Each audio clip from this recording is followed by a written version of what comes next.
Hello बच्चों, let's read the question. The question says read the following statement and choose the correct statement. Question में हमें following statements में correct option को देखना है। तो इस क्वेश्चन को सॉल्व करने के लिए जो की कॉन्सेप्ट होगा वो है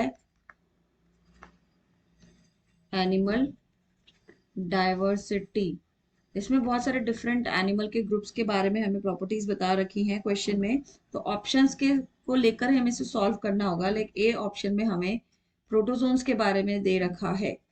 तो protozoans are actually unicellular eukaryotes and it belongs to kingdom protista।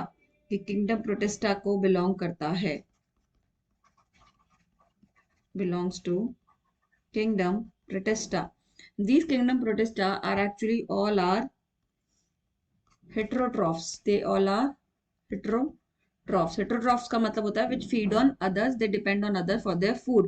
और इस heterotroph में जो हमारे प्रोटोजोन्स हैं, they can act as a parasite as well as predators। दोनों की तरह ये एक्ट कर सकते हैं। पैरासाइट का मतलब होता है that live in others host body, ये दूसरे होस्ट में लिव करते हैं। And predator which ingest their food by hunting, तो ये हंटिंग करके उन्हें फूड को इंजेस्ट करते हैं। अब इसमें हम एग्जाम्पल के तौर पे अगर लें तो जो हमारे प्रोटोजोन्स के एग्जाम्पल आते हैं अमीबा, पैरामीशियम, यूग्लिना, ये सब एग्जाम्पल्स हैं। तो अमीबा हो गया, पैरामीशियम हो गया, ये सभी जो है ये क्या है, हमारे प्रोटोजोन्स हैं। और ये सब हेट्रोट्रॉफ्स की तरह ही बिहेव करते हैं, जिसमें दो तरह की कैटेगरी आती है, पैरासाइट्स और प्रेडेटर। दूसरा जो ऑप्शन है हमारा बी ऑप्शन, उसमें हमें कौन से ऑर्गेनिज्म के बारे में दे रखा है, फाइलम आर्थ्रोपोडा। ना फाइलम आर्थ्रोपोडा जो है ये इंसेक्ट्स को बिलोंग करता है, इसके सारे मेंबर्स होते हैं इंसेक्ट्स। अब ऑप्शन में हमें ये दे रखा है कि इसको इनका सारे मेंबर्स के जो एक्सक्रीटरी ऑर्गन है वो है मैलपिगियन टिब्यूल्स। मतलब ऑप्शन में हमें दे रखा है कि सारे मेंबर्स के एक्सक्रीटरी ऑर्गन मैलपिगियन टिब्यूल है, जबकि आर्थ्रोपोडा इंसेक्ट्स में दूसरे तरह एक्सक्रीटरी ऑर्गन्स भी है, like coxal glands etc, or green glands also। there is another green glands as an excretory organ। so ये ऑप्शन में कहना गलत होगा कि सारे मेंबर्स के excretory organ malpighian tubules है, because different members have different excretory system। तो बी ऑप्शन बिल्कुल गलत है। सी ऑप्शन की बात करें हम तो सी ऑप्शन में हमें दे रखा है फाइलम एनेलिडा के बारे में। मतलब ये दे रखा है हमें earthworm and Nereis, they belongs to same phylum Annelida. Yes, they belongs to same phylum, ये बिल्कुल सही है। अर्थवॉर्म का मतलब हम जानते हैं, नीरिस का मतलब होता है लीच।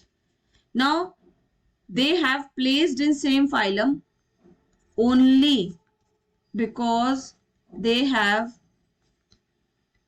Segmented body. ये मेटामेरिकली या सेगमेंटेड बॉडी है, सिर्फ इसी वजह से इनको हमने दोनों को फाइलम एनेलिडा में डाल रखा है। अदरवाइज ये दोनों कैरेक्टर्स में काफी डिफरेंट हैं, अर्थवॉर्म एंड लीच। इनमें बहुत सारे डिफरेंस है। लाइक अर्थवॉर्म जो होता है वो तो सॉइल में रहता है। अगर मैं अर्थवॉर्म और नीरिस के बारे में बताऊं तो earthworm lives in soil while Nereis lives in aquatic habitat. दोनों के डिफरेंस हैं। देन अर्थवर्म का जो फीडिंग पार्टिकल्स है, they live on dust particles और soil particles,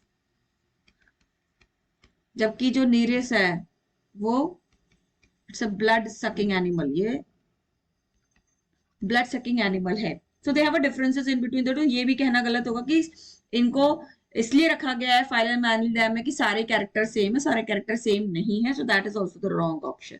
then the last is the D option जो है इसका, वो हमें बता रखा है मोलस्का के बारे में।